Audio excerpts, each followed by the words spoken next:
Praise the Lord. Hallelujah. Glory, glory, glory. Fa'atsalo fa'atsu na ingole tsuole na iba ingole fiaf. Amen. Praise the Lord. Hallelujah. Ya ilona lofa mlona ngalele. Ya mafut sa may pia maule ne fiaf. Ya ita pesipisenga. Ya ona ta. Ta'asu solo le sa awanga. Praise the Lord. Yo.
Siapa mai?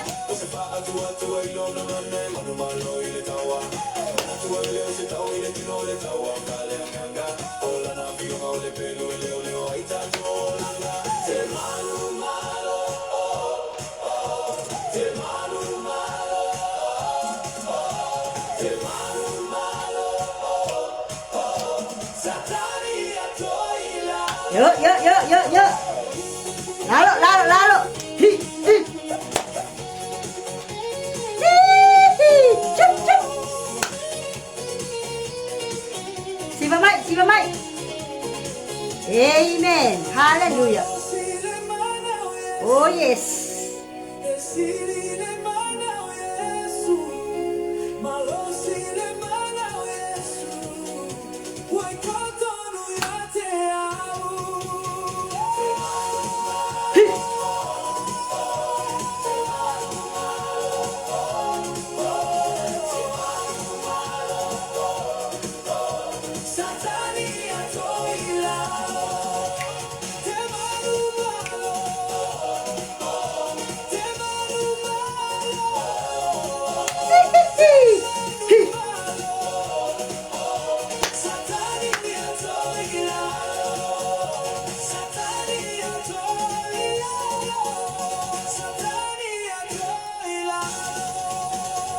Praise the Lord. Hallelujah. Yo. Sama musika.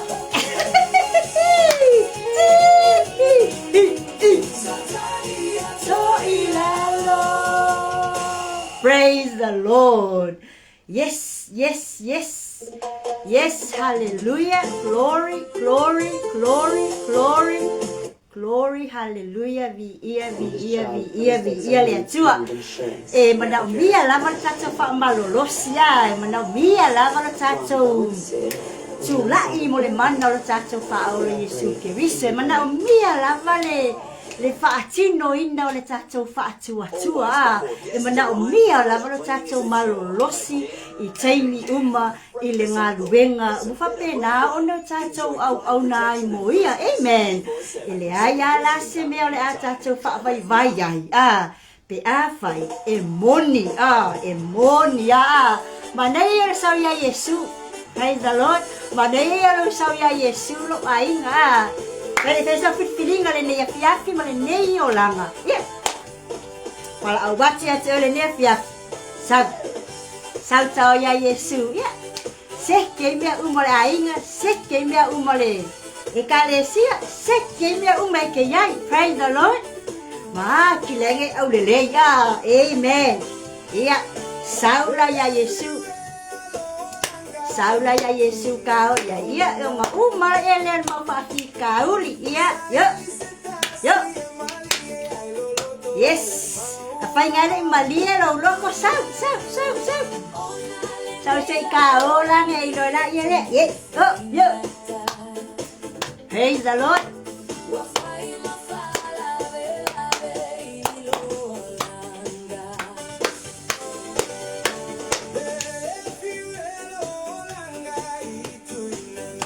Yes, hallelujah. Yuk.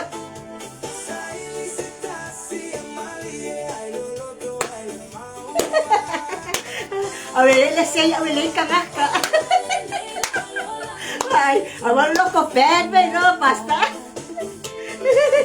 Saya mai pakai awalnya kakak. Wah, kini ada awalnya lo masih. Amen. Yuk.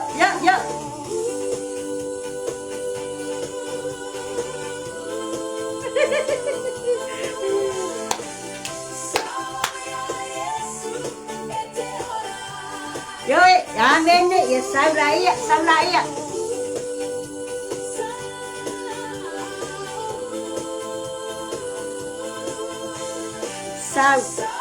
Saudade.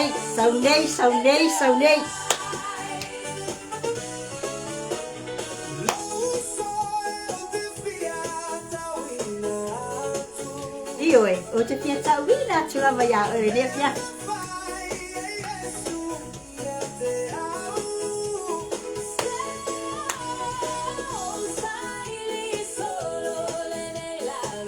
Ioi, wa fiu sa ili la rolang, ia sa ole leia. Yes, he's the only one. Ah, yo, so nghe ya.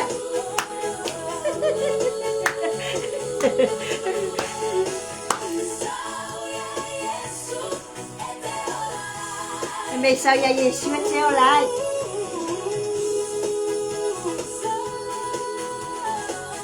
Sau nghe ya.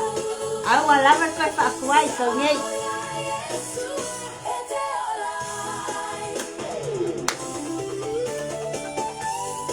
Amen. Glory.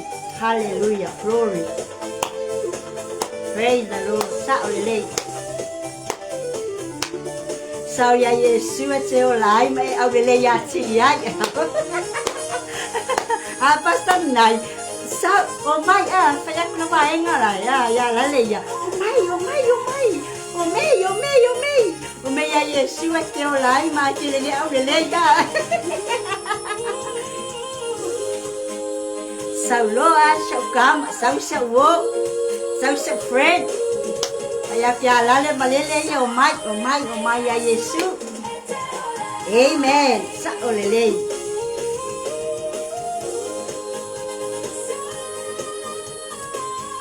Sao loa.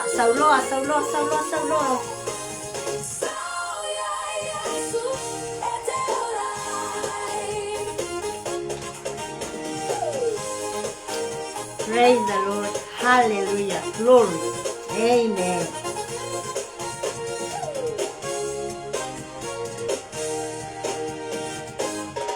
Praise the Lord. Hallelujah. Glory. Phải mày uput pese. Sau này lo ya Yesu. Phải mày theo lại. Ya lingi fu wa ka fa longo inga fu ya. Sele ngaka ngai o lai. Ai ke au le ya fu ya. E au lele yai ia au me fai e au lele yai ia mea malava ke savali yai ai ke lo oi e ke le nga au lele lo lotso ke lo la fa malo siamo oi le fia fita tile io le upole atu le ne fia a fai o fia se mea ki kuku ai pe se mea ngai te ngofo ai ma ele lo ai pole ali me la fai now is the time for you o ke fa malo se ko sau lo a fai ngalo fa lo mo ya Yesu ai ke le malama kele la va ya Yesu pe e malama foi ai finga kala va ke oi onga ekalia lo fa malo se ne fia sa foi lá se okay na e kali kongu la ia e makua e fa sa o loto o e Yesu lo ka sa o nga o ai se meo polonga lo mafau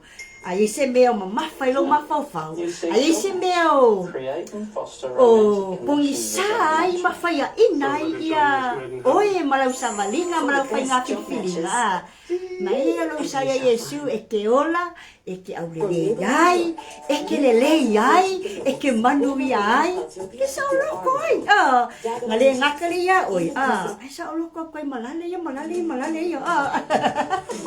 sa loko ka umar ko ai nga sa ma mai lo ai nga sa ma mai ka umai ke lo ai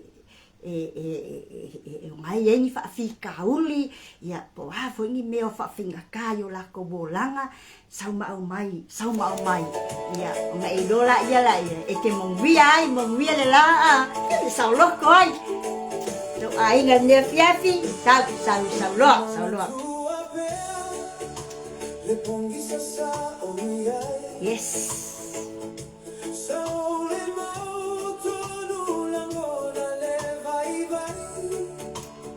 sa olele ya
praise you, Lord. Hallelujah.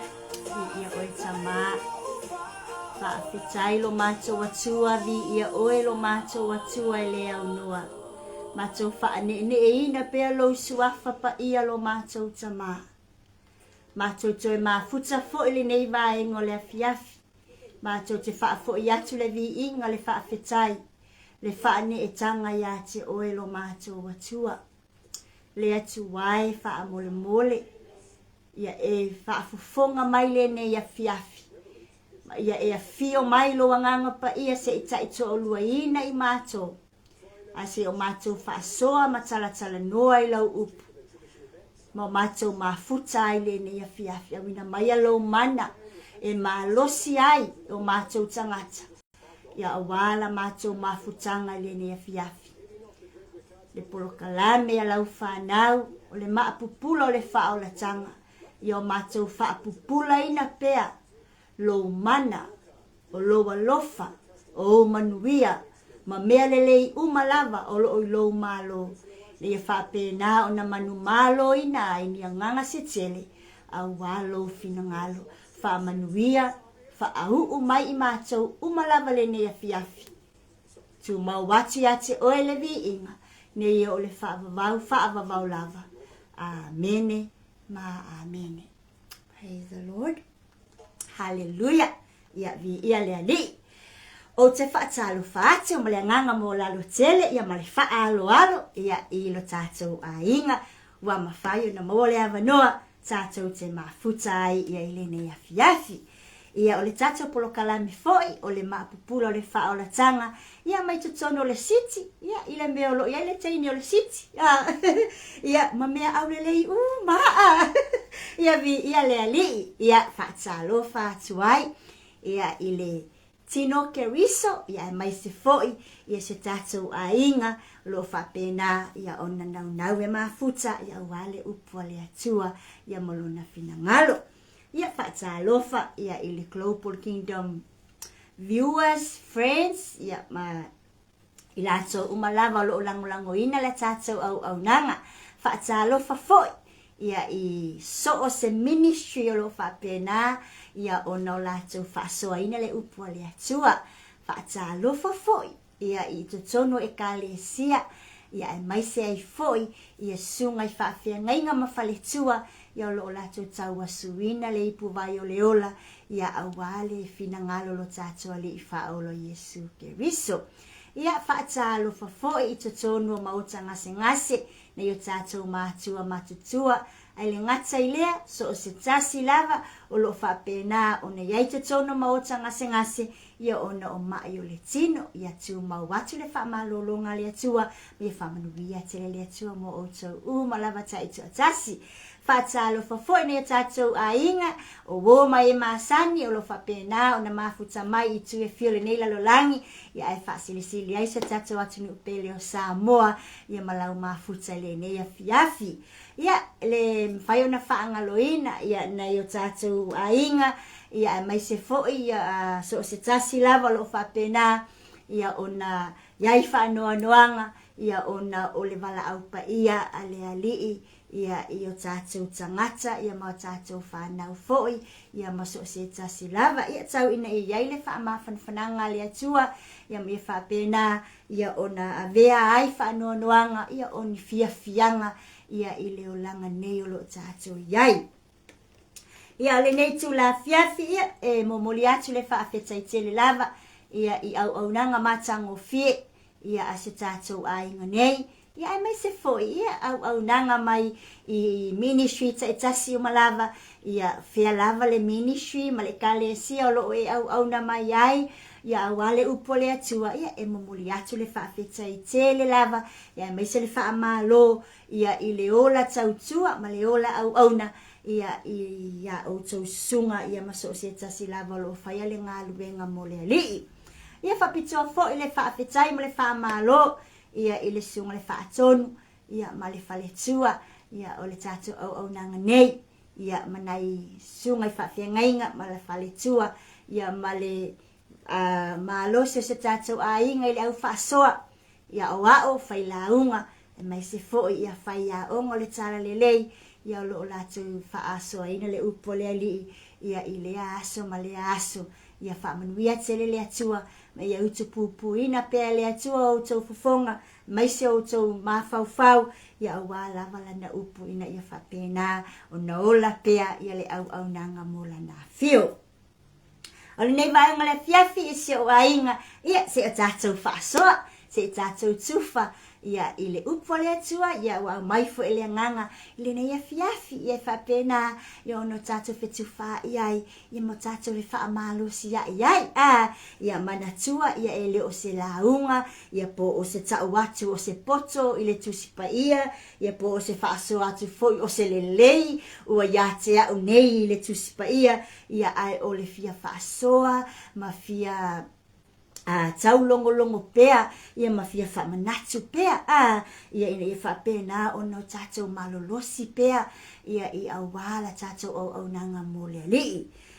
Nei lai tu la fiafi ia o te fia tala noa mafia whaasoa i le malosi tātou te maua mai le li. Amen, hallelujah. O le malosi o lo whapena o na tapena ina i le atua mo oe maa i aso o malava la tātou savalinga. Mai se aile nei o langa tātou te iai i whainga tā o tātou wola ai ia male tele o le au le ti apolo lo tau mawhai le peti mai ia mafutanga ai mai se o tātou au nanga ai mai se o tātou bala au wina. Ai fi whamanatu te o le nea fiafi i le upo le alii fai mai ai le malosi i le alii mawhai o na liu ai le tangata o le mana lea o lo tātou whaola o lo whapena o na au mai ai le whamalosi ai mana o mia la lo tātou whamoe iai mana o mia lo tātou whaatua iai mana o mia lo tātou wola ai mana o mia lo tātou maasani ai ile malosi lea o lo tapena lea tua mo i tātou i taimi uma maaso uma o le tātou wolanga nei. Fai mai le maua au mai mo i tātou le nea fiafi. Mo le Samuel tā upu tolu se fulu. Alona fai upu ono. O nei vaenga lava o le fai upu na o lo whapena o na whamanuia ina i lava ia lo fo i tangata vai au fo i ono tātou fi whasoa ia i whapelo na fai tawina. Praise the Lord. Ua atu wale tele lava tā vita. Awana tau tala le nuu fetongi a te ia i maa. Ina ua ti ngā loto le nuu uma. Ta itasi o nā ta li i mau nā whawhini. Awa wha losi ta vita lona loto. I lea li i lona atua. Amen. Whai mai ua wha losi ta vita i lona loto. I lea li i lona atua. Nei baenga ta ua lava ia o lo whapena o na whaamanuia ina i lava lo fo i tangata. Ma lo fo ia savalinga ma lo fo i whaitau atu iai. I lea fo i mau ia wa au mai. Ua au mai ele fe au tā ua ina ia whaamalosi a iau i lea tua. Whaamalosi iau i lea tua o lona winga ia o mau ai. Ia o savali ai. Ia o tu mau ai. Ia o talitonu ia o whaatua iai. Amen. Whai mai le whaita wina whaapere ni Verse 6 from the 1 Samuel chapter 30. David was now in great danger because all of his men were very bitter about losing their sons and daughters, and they began to talk of stoning him. But David found strength in the Lord his God. Amen. Ole tala malama. Amen. Praise the Lord. Ole tala foi masani foi ona whaasoaina, ma tufaina, ma whaamalosi ele tele au na whaasoa ile upua le atua. Ma ua highlight mai e tātou taimi. Taimi tātou te o ai ti ngā ma whainga tā. Whai mai ole tala o whainga tā ma ti ngā ma whaanoa noanga na o iai tā vita ma lana au tau ina ua fo'i ane le lātou taua. Ua matua i wha umatia lo lātou nuu ia e Amaleka. Le au vaenga Amaleka. Ua manino le leifai mai o le fo'i ia e tā vita ma lana au tau. Mo lātou mauai, mo lātou ba ai. Ua matua i susunu uma. Wale aise mea o totoe. Wa susunu uma ele au Amaleka, po le au taua Amaleka. Ia le nu, le lātou nu. Ele ngata ina susunu. Fai mai, but all the possessions. O mea e pele. Ia tā vita malona nu. Fai mai, wa ave uma. Amen. Ua ave uma. Ua o i tangata. Ua o i taito alua o whanau. Wa mai wakiria uma ma ave ese uma ele vaenga lea. Ele o se whaafita uli ele i titile tilo iai ele tangata pea tilo iai. O le susunu ina o lona winga ua cut off ia le mafutanga ma le natura ma le whaavai. Ea. O le nu, o le whaavai leo leo langa o le tangata i le tino. O le nofoanga e whapena o na ola ai le tangata. Ma ona mawhai ai o na whaonga le lei lo na taimi e ngalua ina lo na nu. Ina ia ola lo na nu. Ina ia malosi. Ina ia maua ai nisi ati na elelei. Ina ia ola la usi ai le nu. Ai a whaila ua fo'i mai le au taua tā vita. Malona maua mavaaya ua wale ese nu. Ua susunu le nu.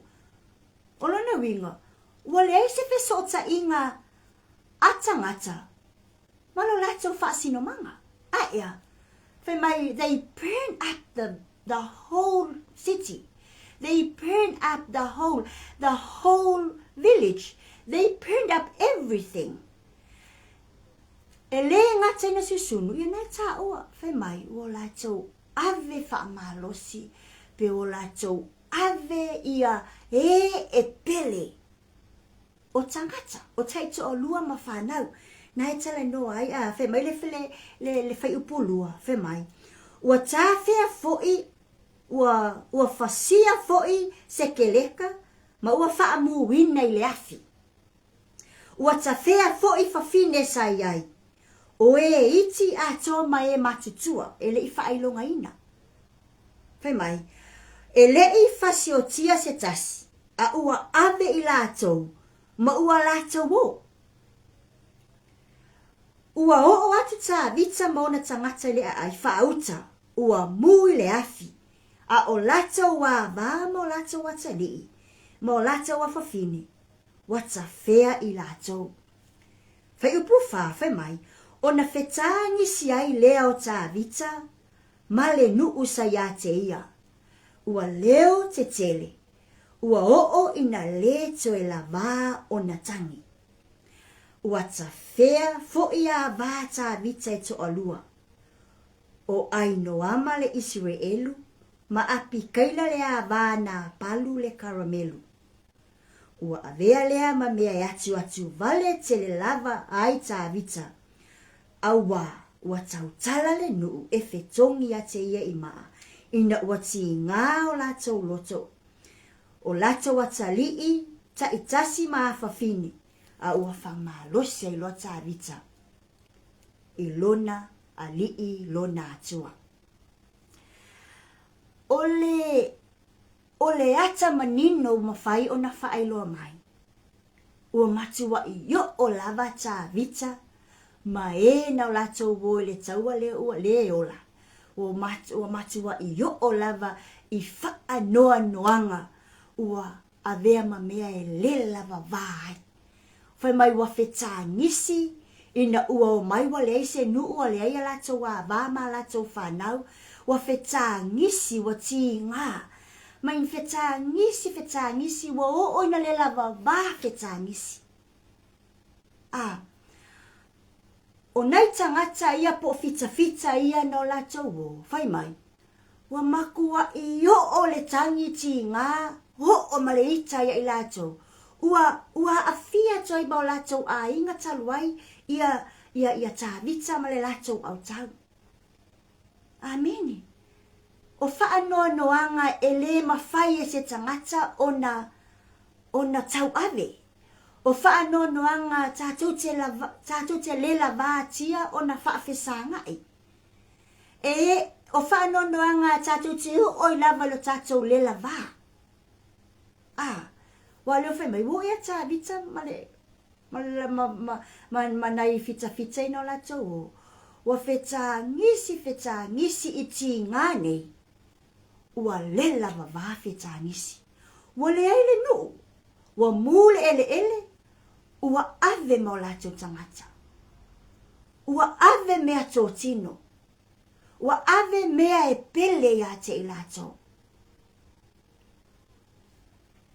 A tonu ole ti ngā tātou te le fia o iai ti ngā nei. Pe a tātou mawhau iai.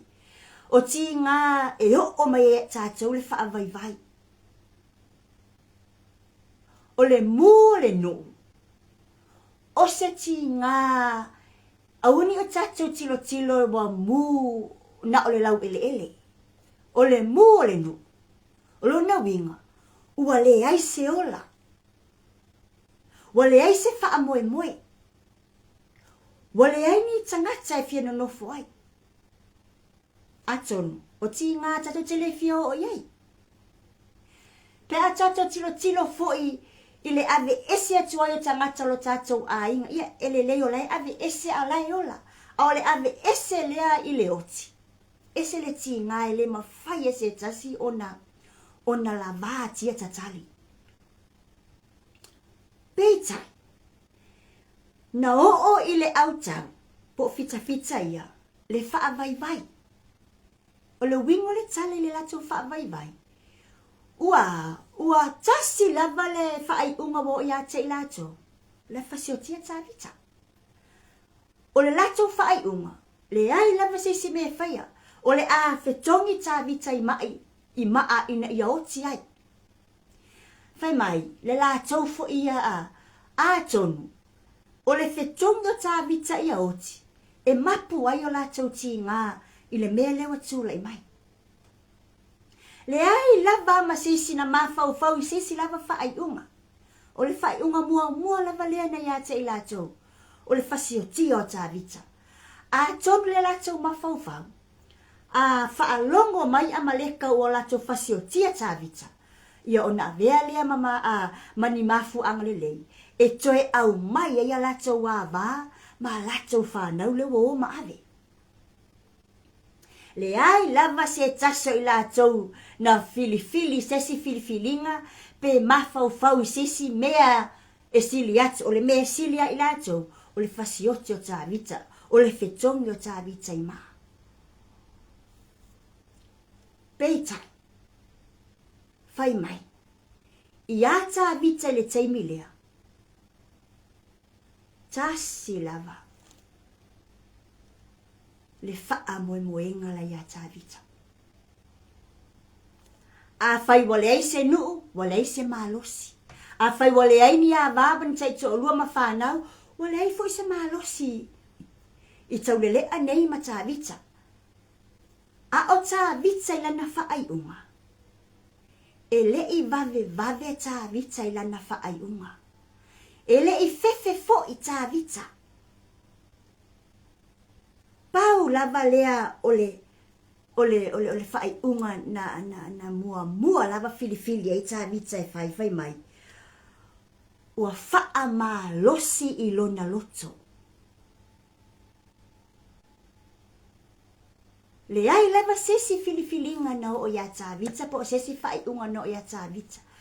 Na whaalongoina e tāvita le tonu le ua whai o le awhetongi o ia i maa ina ia oti.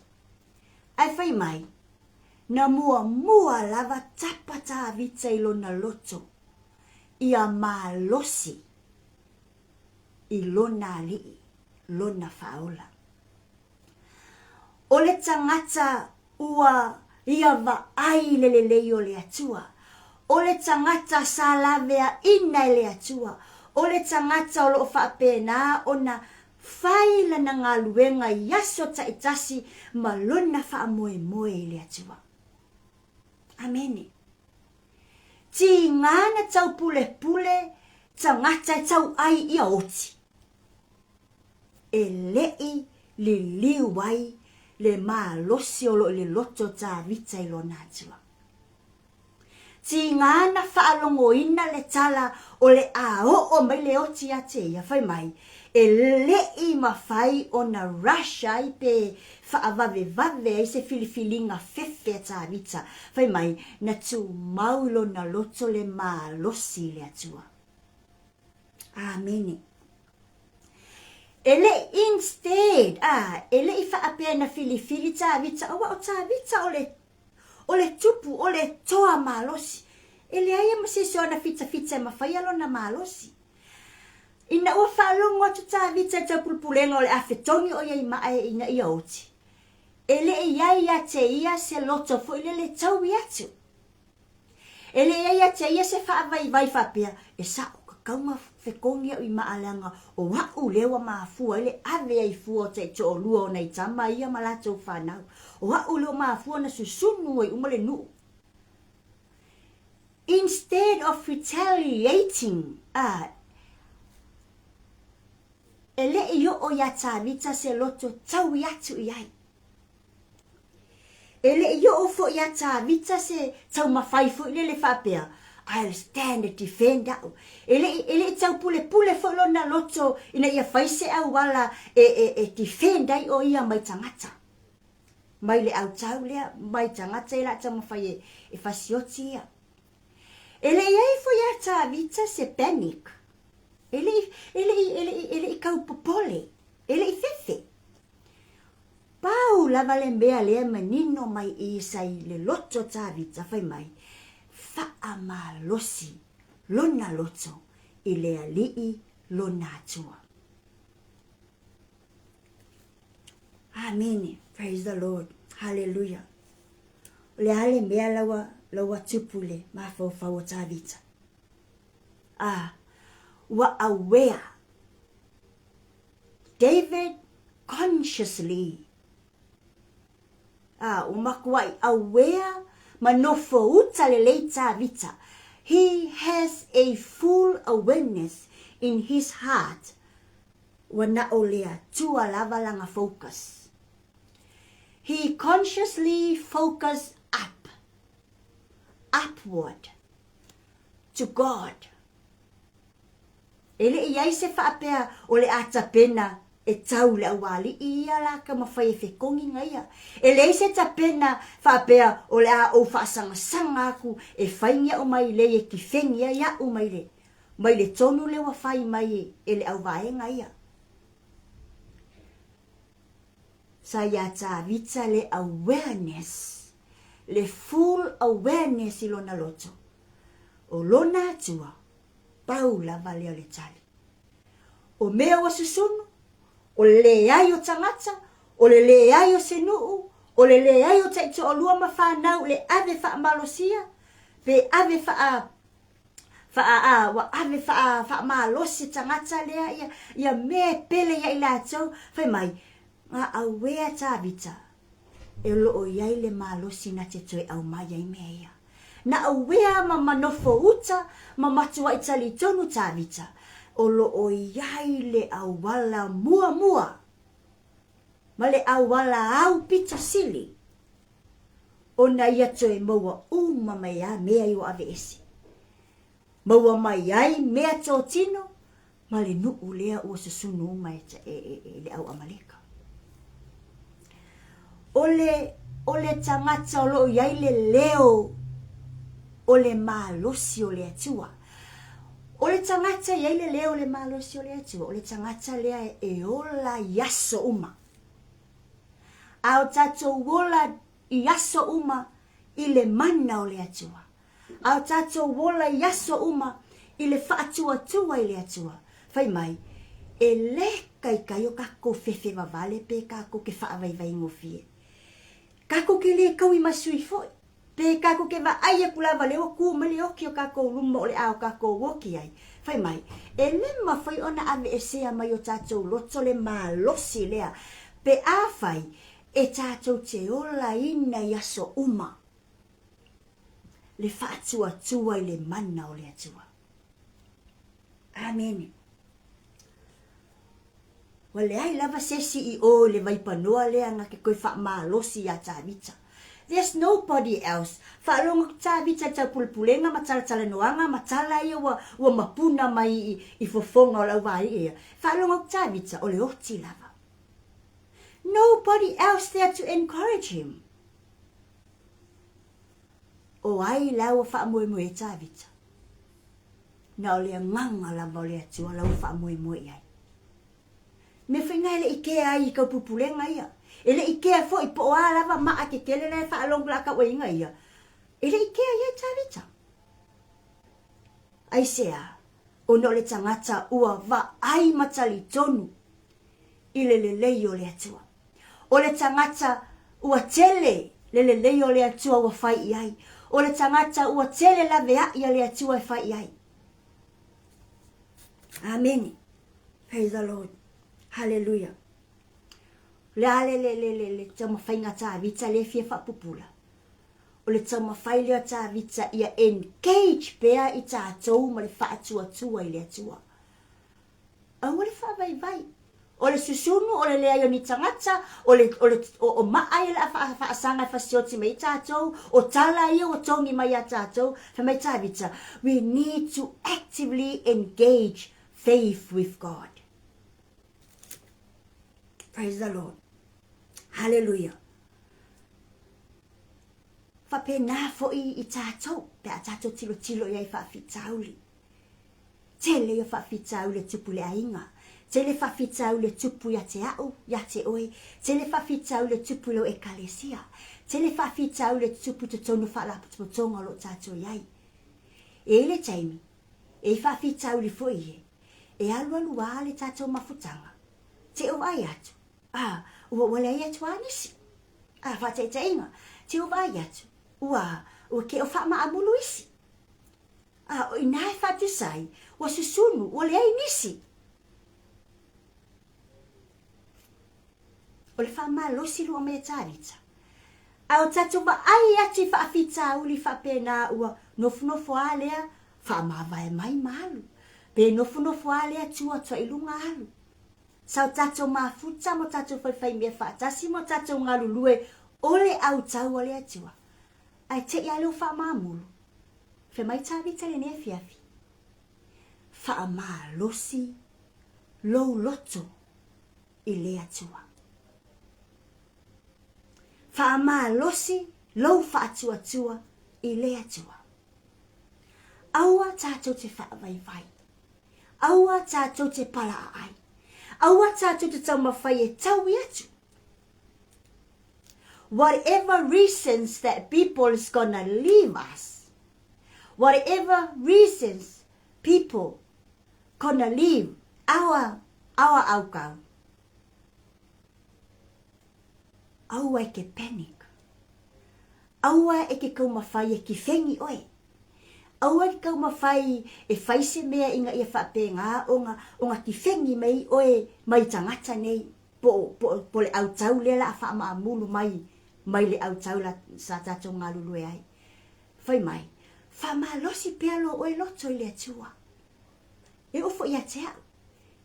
E ei wha whita au lo le ainga ke wa ai ako whapenga ngā sa mangai a mafukanga I kukongo le ainga ke o e kunga. Ua alu. Wo ese ka ngaka le ainga. Wa le koe whikala moa me ka ngaka le ainga. Wa le koe whiwhiso o tai mai tangata le ainga. E le teimi le ia mafutanga ma tua whawhine ma tua ngani. Ma whanau. Ke ia wa alo lua ke uwhapenga. Wa le koe ia se leo le tua whawhine e tala noa mai po le tua ngani po le uso. O le tanga luenga. A o le tau I masui atu iai. Kan kako ke le lofe kako mafuanga o le tala noa mai ai ma le fia mai ai. O le tanga luenga, o le wha losi, o le loto I le atua. Tatou whaawau pele, tatou tilo le mena tupu. Whai mai.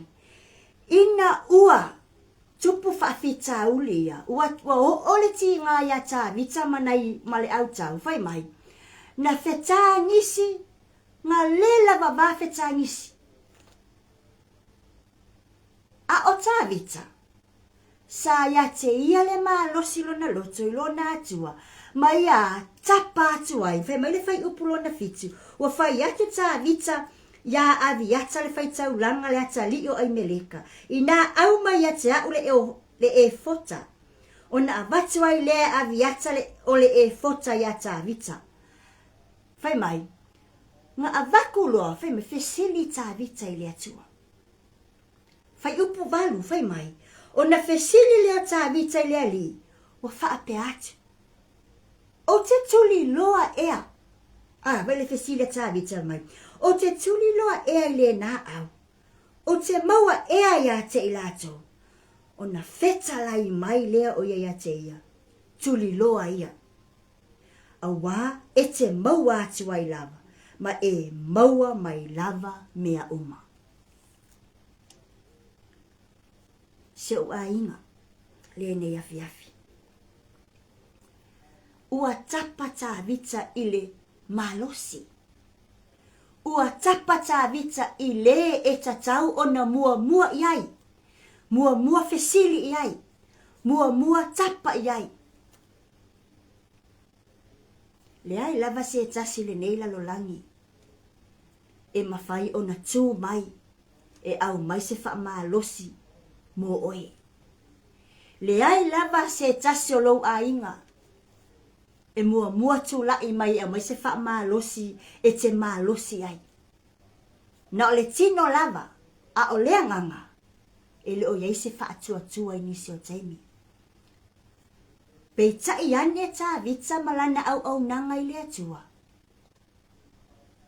E le i wha vai na wha maa losi lava tā vita. Na tapa i le mana o le atua. Na fesili tā vita i le atua. Pe tatau o na tuli loa. Pe o te maua pe a tuli loa. E le ingata na fesili tā vita. Mata tatau na o tuli loa ta maa. Ai mata o te maua pe o tuli loa. Whaape na fo i se manatu mo oe maau. A o maiti ngā, wa tā lela vavai, ma tā whaalongo i nai, wa lela vātangi ma o mai ai le whaai unga se, tai pei o le whetongi o tā vita ina i auti.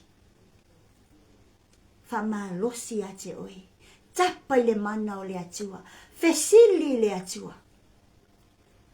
Ia o tā fesili le atua. Fesili ina ia manino le atua i lo manao. Fesili ina ia manino le atua po o fea tonu lava le me au mai iai le malosi ina ia e malosi atili ai. O le fesili a tā vita, e tuli loa, wha matau te maua. Se o a inga. Te leo teimi tato te le mawhai ono tato overcoming le pressure. Tele teimi ele mawhai ono tātou talia ina whaafitauli. Tele teimi e o mai le whaavai ma le whiatau i masui i se tī ngai whai e sesi tangata ia te oe. Whamanatu po le whamanatu o tā vita. Fesili le atua. Tapai le atua. A e fesili fo le atua, fesili mauti noa. Fesili whaatua.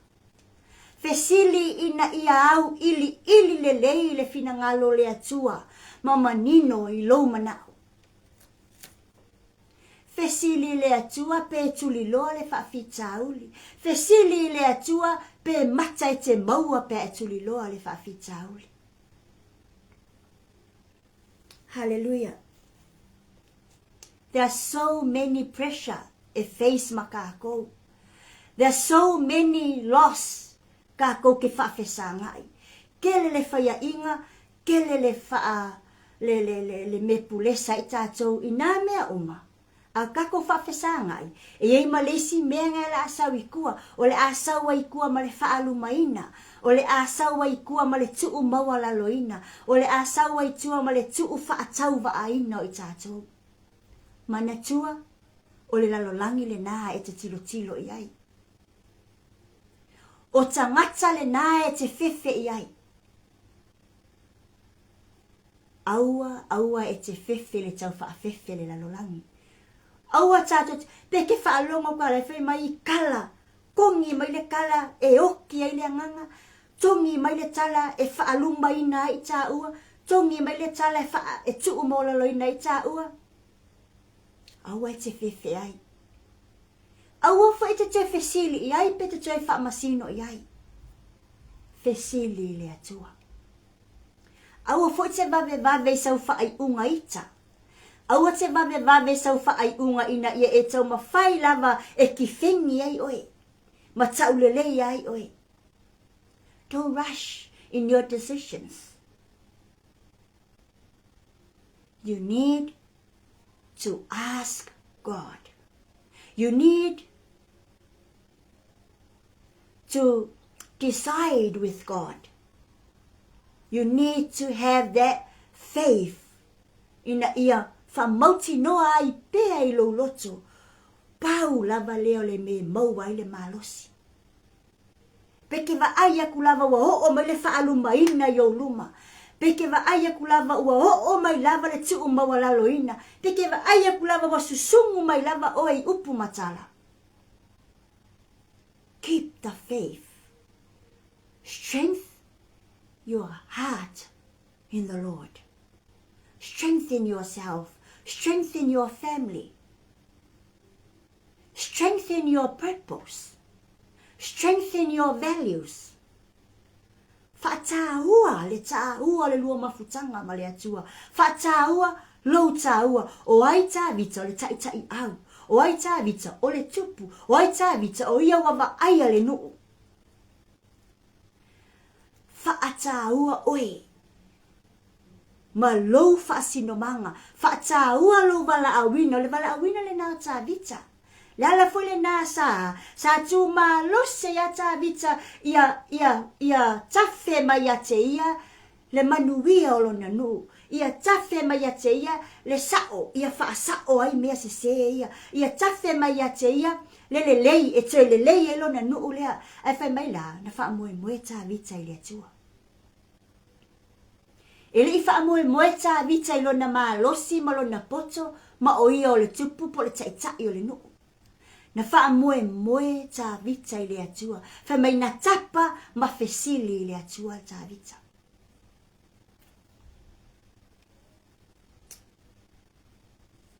Le ai lava se sapota u pito sili o na maa losi. Na ilo le sapota le atua ia te oe mau pe a whaita te a. Ta te fesili a te ia. Pe a whaita te tuu uma i le atua mea uma lava. Pe a whaita te ola ma le atua yaso uma. Amen. Praise the Lord. Hallelujah. Taulai le atua. Lou wala awina. Taulai le atua. Lou nuu. Taulai le atua lou ainga.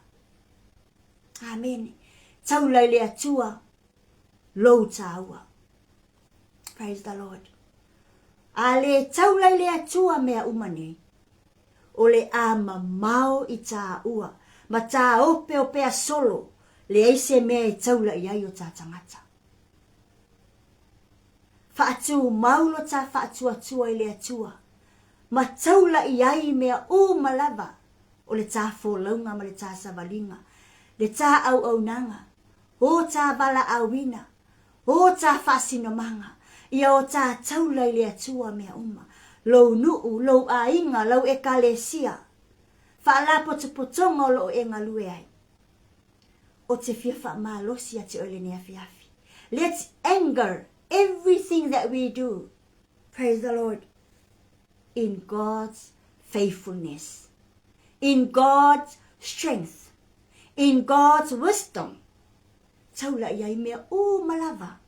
Ini whapena ona manatua pea yo tātou loto. Le atua malona malosi. Le atua malona lelei. Le atua malona alofa. Le atua malana saolotonga. Le atua maleola. Le atua malana faaolataga. Praise the Lord. Hallelujah. Everything in this life looks burned most of the times. Kele o mea le ngeyo langa. Kele whaafika ulu ngeyo langa. Lo susunu yo tatou ainga. Lo susunu yo tatou nuu. Lo whaatama ia yo tatou lau ele ele. Tele whaafita uli. Lo o mai susunu o tatou ainga. Ma mao yo tatou ainga ma le atua. Tele tala lo whapena o nau latou ave eseina le mamalo le atua ma oe. Tele tala whaati ngā le ti apolo mana au. O lo tau mawhai au mai e whaatangi ai oe si e le lava. Lo o ainga. A e le lava e whaafita uli. Au a te fau leanga. Au a te fau leanga e wha leanga. Le mafutanga ma le atua. A ia e mafau e fesili le atua I mea uma. Amen. Praise the Lord. When everything is gone from you, when everything is gone from your family, when everything is gone from your church, when everything is gone from your ministry, when everything is gone from you and your children, God is still enough. Po ala va mea ole a ave ese mai ate oe. Malau ainga, malau ekalesia, malau atunuu, malau nuu. Ia e iloa ma mautinoa o lo o lava mea umai le atua. A fai wasusunuina lau nuu malau ainga. A fai wasusunuina lau au nanga. A fai wasusunuina lau wala awina. Don't panic. God is still enough. E toi au mai e isi mea tele. E toi whau ai lo wala awina. E toi whau ai lo au nanga. E toi whau ai ta ua. Toi whau ai o ta ainga. He is enough. Still enough. Always enough. Praise the Lord. Hallelujah. Whemai wale ai se nuu. Wale ai ni ya vā tā vita. Wale ai whanau. Sometimes, God stripped off our possessions. Ele tei me whapena, ona ave ese ina i le atua, ni me pele ya tei tā ua. Lale nau ta inga lea o lofia momoli mai. Mo I tā ua. Ele atua. O lofia tau mai ele atua ya te oi maa. A o le tei me ave ese ina umai. O loa ma oa ma mea le lei uma sa ya te ta ua. Ma la ta au nanga, ma la ta wala awina. Whai mai, God wants us to know that He is alone, the source of everything. Le mana o tama, ia Maapupula yo tātou loto, wana o ia lava. E maua ai mea uma. Le mana o tama, se ngao mai, mea iwa pupu, ia I tā ua, mea ia ua matua yo tānu nofo ai a puti. Whai mai, ia whaamamao ese mai mea ia, ai se yo tā tapa atu ia te ia. Amen. Hallelujah. Aua kako ke collapse ngō fie. Aua kako ke whaavai ngō fie. Strengthen yourself in the Lord. Ungi kako mai loa le whaafika uli pe au mai lea kala e whaalongo kla e oti ai, ia peo mawhati ai, ma peo e ai a koe wa suia ia mea ia sa le lei, ai koe i wa kele ia suinga le wa tūla I mai I lau a inga, ma oe, ma lau savalinga, ma lau wholaunga. Don't collapse. Don't panic. Amen. Hallelujah. Praise the Lord. Whai mai. Strengthen yourself in the Lord. Amen. Hallelujah. E lei whaatali tā vita I sesi o langa au kau to come lift him up. David didn't wait for somebody else to come lift him up. Na iai lava le loto tā vita. O ia, o lona wala awina, a whai o lona wala awina, na au mai e le atua, a whai o lona wala awina e ngā lulue whaatasi ma le atua I aso uma. Whai mai, e lei whaakari ka vika I sesi ka ngaka e sau ngake koe wha malosi ake ia. Whai mai, na wha malosi lava tā vita yate ia. He turned himself in personally, without waiting. I ka ngaka o mai e koe wha malosi, ma koe whaise kongu le lei, inga ia koe au mai mea ia wha mai, nga wha moe moe ka vika ia nga ia. Wha moe moe whikalia nga ia, ma whiso o tai le atua. Why? Because o le tangata ua, makua I lava le wha atua tua, o le tangata ua wa ai, I le lei o le atua matali tonu. Wha pena fo le tatou ngā luenga. Wha pena fo I tā ua. A whai o taula, ma wha pe a whai fo na mafua o na tā ngā lulue o na o le atua. O lona winga, e tau na tā hola I le atua yaso uma. Tali tonu wha atua tua, taula I ai mea uma. O na wha pena lea, o na le ai lava skako le se maua. O le sawa wha whika uli, you already know le tangata e te tapa I ai. You already know le place e ke alu I ai. You already know le me maua mai ai le malosi a te oi. Pe a whai lea, daily you walk with God. Pe a whai lea, daily e tu maule engage alo wha atua ma le atua. Praise the Lord. Hallelujah. E ei taimi e le malama I tangata ya tā ua. E ei taimi e tupo le nobody want to support us. Pole ale le o kako whainga o bō manisi. Ai misi folo kako ainga pula fole le o mafutanga I tono le ainga. E ia le keimi e vai ele supporta lesi. E ia le keimi ngā ke o fuli kua le lango le sa lango mai ia I tā ua. There are seasons in life e whapenga. Le ngau me e kukupu. E kukupu lava me whapenga. Praise the Lord. Ben lese fa moe lau e kalesia e support oi. Lenga e fa moe lau a inga support oi. Ai ke ua kunga. Wa uma kwale vai yasu. Wale ese lango. Wale me ukupu. Wa makang fa pea aku. Wale ese malosi. Lo a inga. Ma leo lo mafutsa male nefi afi. The only strength, the only support like available. Ma le support le atua.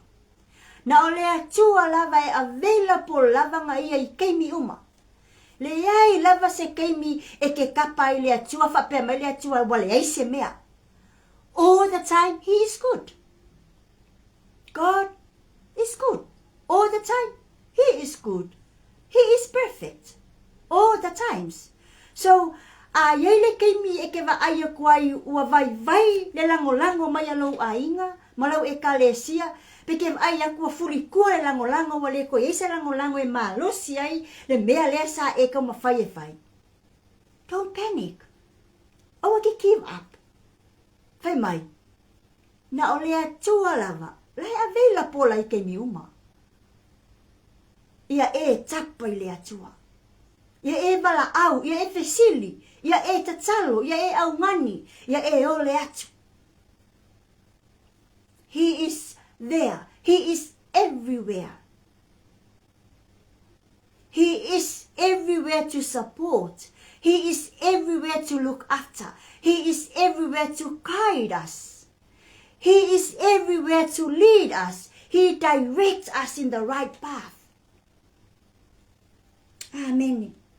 Hallelujah. He is presence. I mea umalava. Awa, o lo tato atua, o lona lea natura. e iai o ia ma i tātou i so se mea tātou te iai. I le manu le ata le oti, e iai o ia. I whaafita uli, i le whaalumaina, i le whaatoila loina, e iai o ia. I le tūnga mau, e iai o ia ma oe. E toi whaatū mai lava oe e le atua. Pe āwhai, e te tapa i le atua, e te ole i le atua, e te fesili i le atua, e te whaamua mua le atua. Hallelujah. Lesi vaenga tā ua leai, ua whangu i tā vita, mo i tā tole ne fiafi. We need to seek God first. Before making any other decisions, seek God first. Whai mai, ina ua wala au tā vita ma fesili le atua, pe kakaunga kuli loa, pe maua pe aturi loa le vai ngā au le la. Whai mai na tali le atua, whai mai, tuli loa, awa, e te maua i lava, ma e maua i lava mea uma. Praise the Lord. O le atua e whaamalosi. O le atua e au mai e le exact tali. O le atua e au mai le accurate information. Ina ua tali le atua le fesilia tāvita. Whai mai, na tūla i tāvita, ma ave le au taulea, ma oe koe kuli loa. Ama leka ma le vainga. Lea la tā ua, whai mai, na toe maua uma e tāvita, mea uma. Na tapena e le atua, whai mai, ngā maua o kulesi a li lai se solo. Lesi vaenga o amaleka lai se solo le mau. Me ngā maua o ke kāvika, fesili kāvika iai, ka o ye le kama lea, a ka o ye fika lea le mea le oanga iai, le direction le oanga iai. Whai mai, koe ole le fika lea, le kangaka lea la o amaleka le, whamole kāvika. Aua ke whasi o kia ka ika. Le leo ka ua kua, au ke whasi o kia ka ika. Ta pena le atua, le tangata, ina ia au mai le information, inga ia sa o le ala, e o sa o ia tā vitamlana, au tau e koe au mai lako me ko kino ia. Family, e provide le atua au wala, e provide ma open le atua mea lava, mo i tā ua. God will provide everything. He is the God of provision. Whai mai, au mai le atua kangaka lea, o lewa maleka. A pala mua se inga o i. Ile kei foi se i. Se ka penga se au mai a, whaasinga me le ala o sa o tā vita ma le vaenga koe au mai uma. Whai mai, koe mai mai ka vika. O ngā kai ko o lua ka mai e mawhanga o ka mai e mawhanga o ka. No koe au mai uma. Hallelujah. Whai mai, maa ngai ai alo sa ili mua le ali. Inga wa fesili tā vita na tali le ali. Ma nei ai au mai whawhika uli. Ai kua wa lusia kwa mea uma, wa le aia kwa mea uma sa pele ya oi. We vai ko pia wa sa wale vai, wa sa wale makiva ia, wa sa wale faalu mainga. Fai mai, ai va aia kwa wa maku au sau le mu wale kama. Fai mai, ia e sa ili ali. Seek God first before rushing making a decision. O ke vave fez o fai unga. La ngalo fai unga. Ele fai unga e peisi lunga le ika. Ele fai unga e peisi lunga le kaui masui. Ele fai unga e peisi lunga le faalii. Ai a fai e faalangolango lau fai unga le atua. Ele eise faalii le eise ika. A le eise ika le eise faalii. Fai mai. Au fai ke me tali mai le atua. E tali mea le atua. Au mai koe faa fai unga mai mea ianga e mga awai. Amen. Hallelujah. Praise the Lord. Whai mai ngā koe mga o ka vika. Mangu ka vika lo ngangu ai miso ngā bahama la ngā whangau. Whapea ngā kako. Kau ke mangu i mea ia. La ngā mea ngā au mai kau ke o la inga. O mea ngā au mai kako ke koe whaau o la inga. Lele mangu i ka vika. A e manu se mea. A e nau se mea e pele ia oi. A whai ai aku a makanga lusi aku. Whai mai, a ave lo loto le atua, male moni, male manino. E mai le atua le tali, mai e tamale tali, e le ai, kuna me alu o ngi koe mga oa ye e ole kali le nga ai a fai me tama kuri loa koe a mai e ke maua ai a fai me tama le ai pai o e King City o ko kuri loa koe pe pe ai pe aro e pe ya ko ya le alu ai a fa pe mai le tua pai o so ofin alu kuri loa e ke maua nga lo maua Ape nga fika kwa fika uli. Ape nga fai me oma. Se ai lava se mea ngai kei loa. We ngau ia koe fai, ia koe lelei. Ma ia koe faa lelei inga se mea waleanga. Po se mea ua sasi fo inga kako faia. Se mea o se. A ngau e faa sa o ma fa lelei. Seek God first. Amen. O ngai whakakali fo le kali le atua. Wang whape kali me le atua ka vika whape mai. Le ai tei, le ai au koe o. A ko wofo. Ngal ko akua, ko kiro akua ma koe lilo koe le koe maua. Peitai, nga kali le atua e tawita. Kuri loa e maua. Ai, te hafo i laka kou. Whamalosi. Se whamalolosi tātou malava oi mahau. Ka whamalolosi sa ili le alii. Sa ili langa nga oi ala volo yai le source le divine strength oi le provider nga ke kapenga e avela poli kai mi o matamanga ke umai o mamem ka ke manga ngawa ai e fa malo sila ka o fa tua sali tono ma ia e o lai ia la le tua I ke mi uma maso uma Hallelujah. E sili o ngā kāua le whaasino mai a le atua. Ngai lola ka filifilinga le la rush. Te u rush ka filifilinga ai luaku koe puka ka maka. Ia ngā, au le vave lau filifilinga. E kāua lo whaatali i le whaasino ala. E kāua lo ka whaakali le atua. Ke whaasingo inga mai le ala sao. Ka ke oai. Inga ia mauia. Makali ai mea uma ka ke mau. Awangi ingalo. Loss is not the end of the story. O lo ka whaia inga se mea. Po le kao mai wa susungu lo ka nguu. Pe kao mai wa le inga ngaka o ka inga. Mara ka nguu. Mara ka e ka lesia. That's not the end of the story. Awal whawai vai ei. Amen. Hallelujah. Awangi e whaapea o. Lalu bo aku pai mala fai le koe o mai. Alu ngā peo soli. Lele lawa kua me so fa moe la le o ma fa ka wa kule ska avale le anga kule ska avale. Ngai fa pela ia le wa fo le koe fai fo se me. This is the end of it. Wa manguia wa mea uma. That's not the end of your story. Awangi e fia ingai o le fia inga ele o le muka anga le ngā. Amen. Hallelujah. Fai mai, ina wasa ili ta vita ile ali. Tali le ali, kuri loa e maua, koe au mai uma mea uma. Fai mai, inga ua kuri loa e ka vika ma maua, fai mai, na toe au mai uma ma maua uma ta vita, mea nga avela au vaenga ia. Longa winga, ua koe foi mai le ola, ua koe foi uma mai possessions ali nu uma le ainga, ma le kalesia le asa. Sa ave whaanga oi e lau vaenga ia. Aua lange e vai. Se au ke whaia inga. Au nge e whapea wa umaloa wa whaia inga. Pea ia la ufungofu wa umafo. Ke le koe ngalue. O ke le koe whaia lava se mea. Whai mai sa ili le ali. Mea ngai ai foi. Lo ngalue. Ngalue. Aua ke ngofu. Ngalue e so uma. Ka ngalue.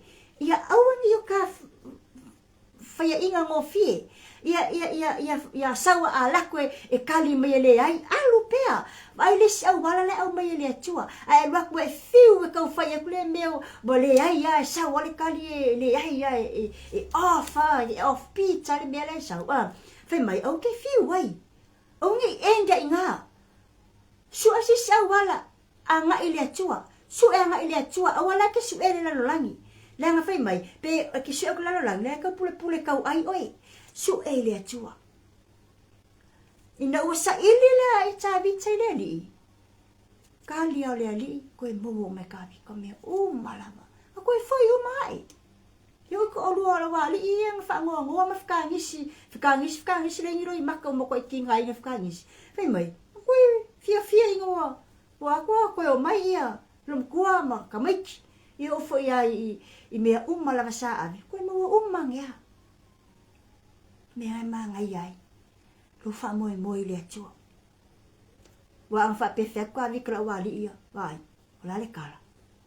Ko ke mga nga oi ave pe ko kai kolu la le kala ko ke la ne fai ele fa mo I kavika be kavika ele fa pe fo kavika la ko fa ni shimenyo la me la fai le ai nga fai mata mi tsai longa loto ma losi ile atua me fulan nga le manga ye nge fia fisio ai e fa tanga le atua ia ke mi e fa tanga le atua le break e fa tanga me fa le atua fa fika ulia Alan fatanga me le tua. Si kala kwai. Alan fatanga me le tua. Si iyo kafa kua mongi makakari kongo kia ngayo. Alan fatanga me le tua me. Si yo kasa ilia kwai ngayo. Ma yo kai loa malama. He's the only source of strength. That is why aling allow le tua me kukupu ya kako niso kai me. So allow me le tua me yo. Just be alert. Awal vai. Awal ika. Awal kali awali ko masui ia sa ili pea oi lo wali e fatua ma etali tonu I lo wali. If you feel sometimes that you lost everything or you lost something, if you feel that your peacefulness is lost, if you feel that your direction is lost, if you feel sometimes that your purpose is lost or your value is lost, just remember, ia manatua, you can still rise again. Amen. Ai mai falongoina ke minga ke kwawa esa wale se file musa masangi ai. Wale ai se mea sa o sa mafau la vai ke mi uma. Ai aku makua I vesi ya ngale ika la vale mele kupu ya o manga o kau masu yaku. Fai mai aua ngi fa pea ole mo ako ya mea nga ma o waku ya. You can still rise again. Praise the Lord. Hallelujah. A olo koe kula inga. Pe fa pea e malosi lo loto ile atua. Praise the Lord. So aingale ni yafi. Let us fully surrender ourselves to the Lord.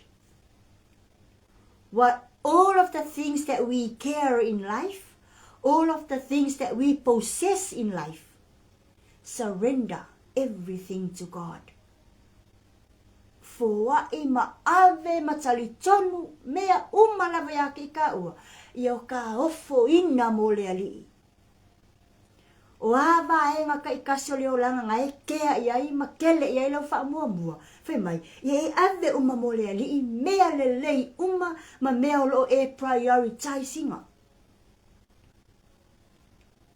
Inga ia ni fa penga o nga malose pea le lo relationship ma le atua ma tu maua lo loto le malosi le malosi wana o le atua e maua mai ai.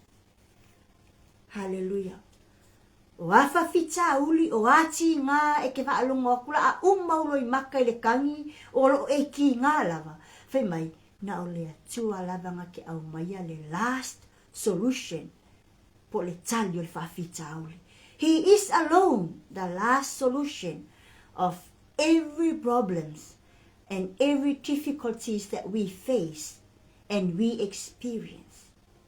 O alava mea e fotua I mai, e susunu wai la ta fatuatua, ma susunu wai la ta nuu, ma ai maise foi le susunu I nai o lo tabala awina ma lo ka purpose. Just remember to seek God first instead of retaliating people and instead of rushing, making your own decision. Fa peo kako e poko maka mai, ma lai lava ya ke kako, fa peo o mo wale, fa peo lo mafofau, Au fayakulo me fai. Au fayakulo yes. Au fayakulo no. Don't think like that.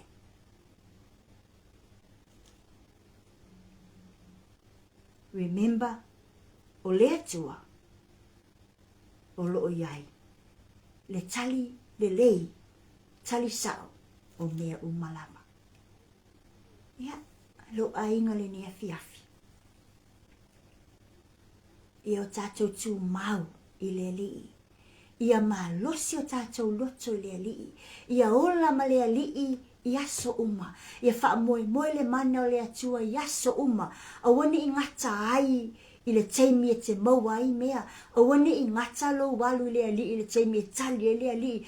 Aso uma, teimi uma, o lau o langa, o lau tautua, o lau savalinga, o lau au nanga, ma lau wala au wina wha pēnā fui mau.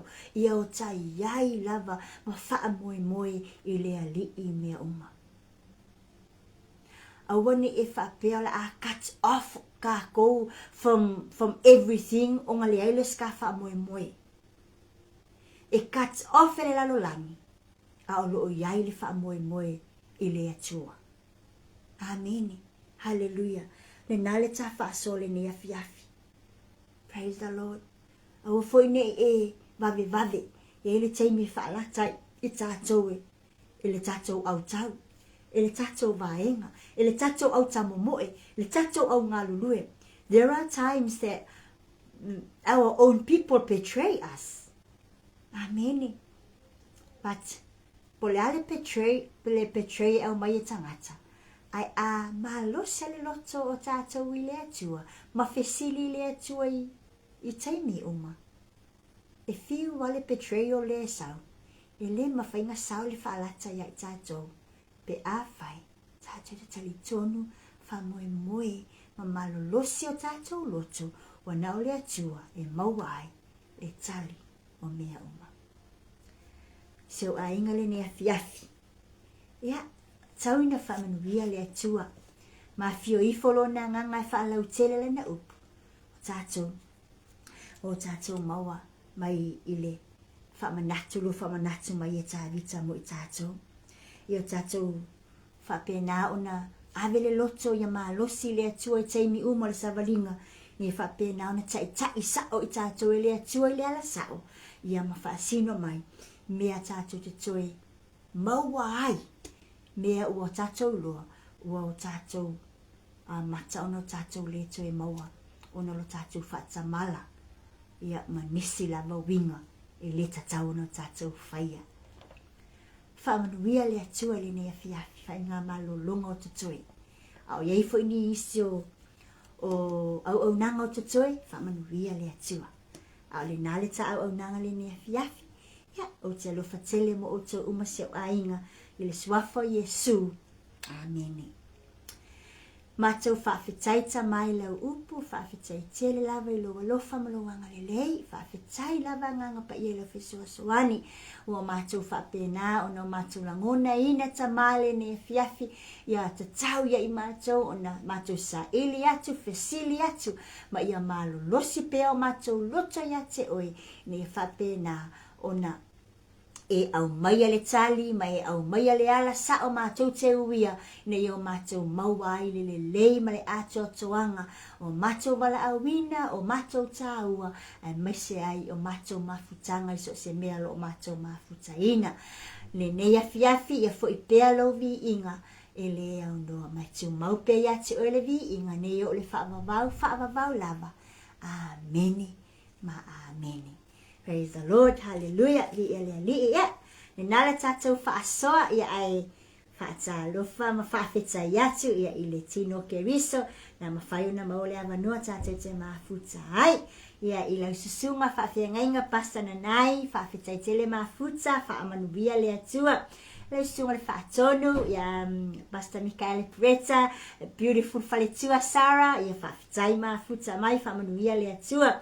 Oh, siya tina, aulelei, siya tina, faletua, tise, yeah, love you, whamanuia le atua, ile mafuta mai, whamanuia fo ile atua, ile ngā luenga. Ni ngā tailea, ia siya tuangane, awhaife au, Pastor Paulo Atonio, ia alofa tele atu mo o lua, ia beautiful sister faletua, itangia. te alofa te le atu malonga lulue. Ia se tuangane fefe au ia lo aku. Thank you so much for tuning in. Love you and God bless. Ia se tina pele, se pele Roberta. Love you mama, love you. God bless. Hallelujah. Whamanuia telele atua. Ia mau te alofa atu mo o lua mai tamale a inga. Atonu, my beautiful sister Anna, mafuta mai lauli, America Samoa. Thank you, sister. Love you and God bless. Hallelujah. Ia o nisi o le ta ola tu suafa le ne fiafi. Ia whamria le atua mawhaftai tele lava mafuta mai. Praise the Lord. Hallelujah. Ia, ai ale a ta atu le ta pese lea. Ia ono ta whaato whai lea. Manuia tele whainga malolongo le afiafi family. God bless. And see you tomorrow night. Ia ile tai o le valu tai au. Whaawa o le tapokalami. Maapupula o le Faaolataga. Praise the Lord. Hallelujah. Glory.